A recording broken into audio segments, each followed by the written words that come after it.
নমস্কার বন্ধুরা, আরেকবার চলে এসেছি। এটা পার্ট 2, ভিডিওটার পার্ট 2টা নিয়ে। আমি আগের ভিডিওটাতে বুঝিয়েছিলাম পার্ট 1-এ যে সিম্পল ভয়েস চেঞ্জের যে ইম্পারেটিভ সেন্টেন্স আছে তার এখানে আমি 4টে পার্ট দিয়েছিলাম, 4টে টাইপস দিয়েছিলাম অ্যাকচুয়ালি।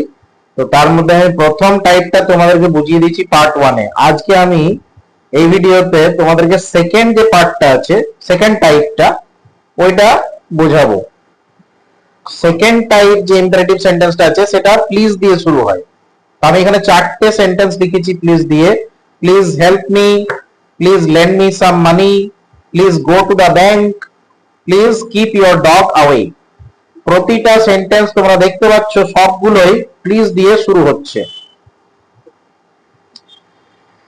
তো এই টাইপের যে ইম্পারেটিভ সেন্টেন্স আছে সেটাকে আমরা ভয়েস চেঞ্জ কিভাবে করব, এর ভয়েসটা চেঞ্জ করার জন্য আমাদেরকে এই রুলটা ইউজ করতে হবে। প্রথমে আমরা লিখবো ইউ আর রিকোয়েস্টেড, তারপরে একটা টু দেব, তারপরে প্লিজটা উঠিয়ে যে V1টা দিয়ে সেন্টেন্সটা শুরু হয়েছে সেই V1টা পুট করে বাকি সেন্টেন্সটা রিপিট করে দেব।